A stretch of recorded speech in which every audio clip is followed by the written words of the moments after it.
totally believe in what we're doing, and I think it's the most important thing that I can be doing right now. There are so many people who are sick, and if this can help them, people have to know about this. It's fantastic that I get to share this with my family, that we're doing this together, and that we both feel so passionately about it. She was on over 40 different medicines. She had been on methotrexate and Plaquenil, one of those which nearly destroyed her vision.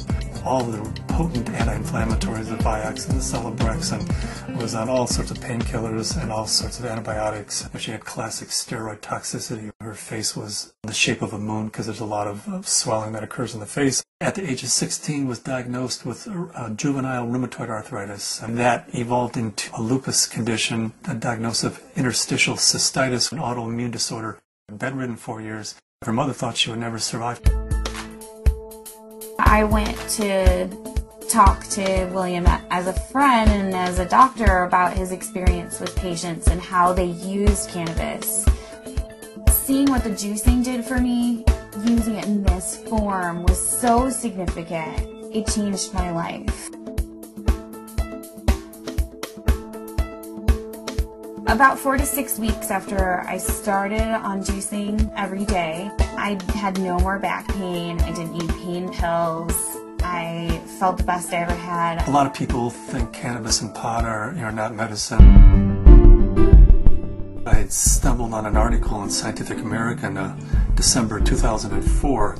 They had an article on marijuana as the brain's own marijuana, and they introduced the idea that the body produces compounds that are very similar to those found in marijuana or cannabis. Cannabis actually goes upstream. It provides feedback from the postsynaptic nerve to the presynaptic nerve, which was unheard of in neurochemistry. I mean, all neurotransmissions were unidirectional, and all of a sudden, swimming against the force of that are those little cannabinoid molecules that tie the whole system together. The phyto-cannabinoids from this plant augment the body's attempt to restore and increase function to a normal level. So it mimics the regulatory system of cellular physiology. And recently the Food and Drug Administration has approved of CBD, which is a cannabinoid like THC, one of 80 cannabinoids. The federal patent compares vitamin C, vitamin E, and CBD, or cannabidiol. CBD turns out to be more potent than either of those two. The thing that I warn my patients of is, if you're going to be juicing this flower and this leaf, and you're going to be doing this high-dose, non-psychoactive cannabinoid dietary approach, please do not heat it. When you heat cannabis, you make it psychoactive, which for a large part of the community, the psychoactivity of a plant is a measure of its medical quality. But it's really quite the inverse. If you heat or age cannabis in any way, you're destroying some of the medicinal properties of it. To use the plant effectively, we have to use it the way it evolved over 34 million years, which is raw. Because when it's raw, the THC is bound up as THC acid. It requires aging, drying, so as a hunter-gatherer, we gather this plant and we notice, wow, as this plant ages, it changes character. It suddenly has a psychoactive effect. I think that's the most exciting area of cannabis research, is looking at non-psychoactive cannabinoids. Because if you do heat it, you'll decarboxylate the THC acid, and you're going to have 600 milligrams of THC acid with the CBD acid. You would be unconscious probably for the better part of the week. Between heating the plant, whether that's in a sucker, a cookie, a baked good, a butter, vaporized, smoked, all of those techniques convert THC acid, which is non-psychoactive, into THC and provide you with that 10 milligram dose. But if you eat the plant raw, then THC acid is the way it's found in the plant. It's not psychoactive. The juicing allows you to get up to the 500 to 600 milligrams, which is 60 times more than you could tolerate if it was heated. This treatment is not psychoactive. People don't have to be stoned when they take it. They can take it and go to work. They can take it and play with their kids. It's hard for me to understand laws against something like green leaf therapy and to think that prednisone is legal. We're still fighting the stigma of marijuana back from the 20s, 30s, 40s, 50s. I was a prosecutor for 8 years in Mendocino County, so I know it from both as a defense attorney and as a prosecutor. The 1972 Controlled Substances Act said that marijuana has no medical value whatsoever. The federal government has a patent on its medical properties. The Food and Drug Administration has approved it as an investigative new drug. I have not found the United States to be very open about cannabis research. In order to print an article in a peer-reviewed journal, you have to use cannabis that they have certified for your study. And there are physicians who have waited 3, 4, 5, 6 years, some even longer than that, to just get a sample. The federal government's been kind of schizophrenic in the way it looks at marijuana. It says it has no medical value under that act, but at the same time the federal government has been funding research in marijuana for years, for decades. And they've even patented certain strains of marijuana because they recognize it has that medical value. The California Narcotic Officers Association does not believe in medical marijuana. They believe it's all a big scam, and that's how they train law enforcement officers. Law enforcement is allowed to take a percentage of all assets that are forfeited and seized under the state and federal asset forfeiture law. So it takes the really enlightened and compassionate law enforcement officer to recognize that these medical marijuana laws are designed to protect patients. I was trained when someone had marijuana, you took them to jail. There wasn't a medicine use for marijuana. It's an illegal substance, and people went to jail for it. In 1996, California took a huge leap. I didn't support Proposition 215 because of the education I had, the experience I had, and what I had seen through the illegal marijuana gardens that I had seen throughout my career. Since 1996, I have changed my opinion somewhat. I believe there is a very clear medicinal use for marijuana. That being said, I believe that there are a large percentage of people who use marijuana as an excuse to either make profits or for recreational. The people who use marijuana for the true intended use that the voters passed, medicinal, I'll do everything I can to support their rights. There's many more things that law enforcement can be focused on than medicinal marijuana. And I don't want to give the impression at all that I support people who are growing marijuana for medical purposes 364 days of the year, and then one day a year they make a big sale for a couple $100,000, and they're a commercial seller that one day of the year.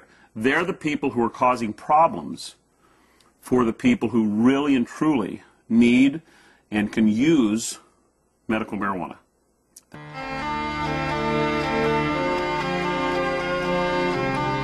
Terrifying, to be told as a parent that your child does have a tumor in her brain. It took 24 hours in the operating room. They gave us a 10% chance of survival with treatment. The Oakland Children's Hospital, where they called me and they said they had a baby who they were discharging home.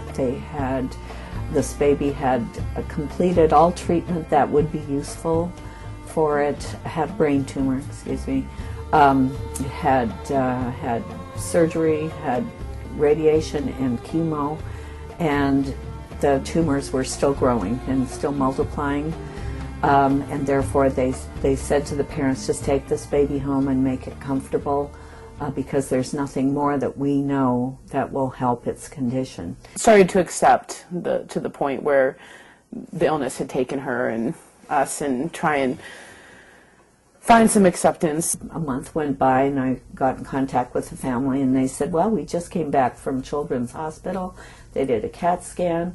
The tumors have shrunk and there are fewer of them. And they said, I'll tell you what we've been doing. We've been juicing the fan leaves of the marijuana plant and giving our baby a shot glass of this juice every day. This is like this wonderful hospice story. She is no longer on hospice. I brought the oxygen concentrator back.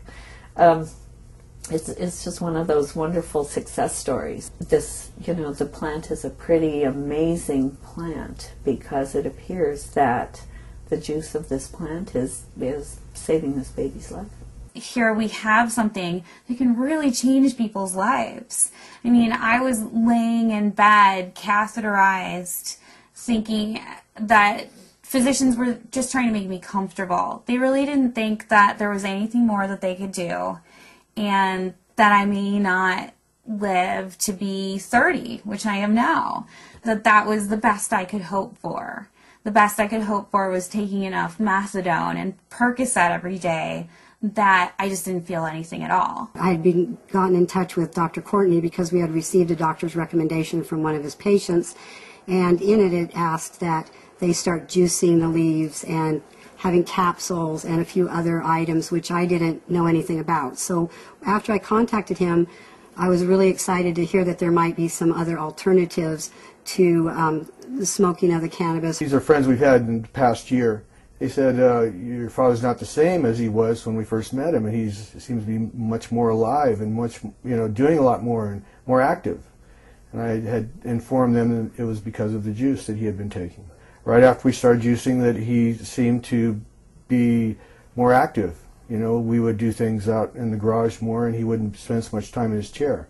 We have ran out periodically in the last year and a half, and that's what made me convinced that he needed it, because when he would run out, he would have trouble getting out of the car.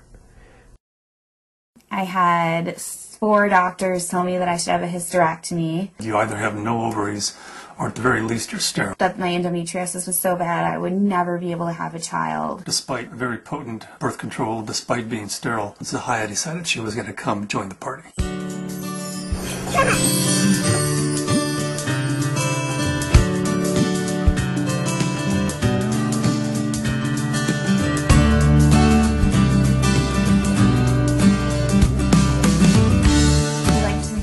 Ourselves by being extremely scientific, and people know that if they're going to come to us, they're going to have to go through a lot of hoops, but they're also going to get the most up-to-date scientific knowledge on this subject, and they're going to see a physician who's an expert in the field of non-psychoactive cannabinoids, and there are plenty of people that want that and are looking for that.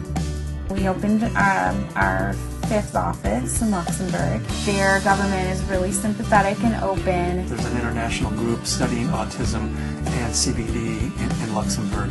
There's a physician there who's writing cannabis scripts who's also a senator, and we've been working with him, Senator Colombera. The government may be actually funding experiments in a research center using cannabis, in large part because of Dr. Courtney's work with non-psychoactive cannabinoids and Senator Colombera's work with cancer patients. There are now facilities for testing plants, and there's been more progress made in the last 5 to 6 months. A new strain in from Spain called Cannatonic, 6.9% CBD. That's a 700% increase over Northern Lights, which is our previous high producer. I would like to find strains that have all of the cannabinoids present in an amount that's useful.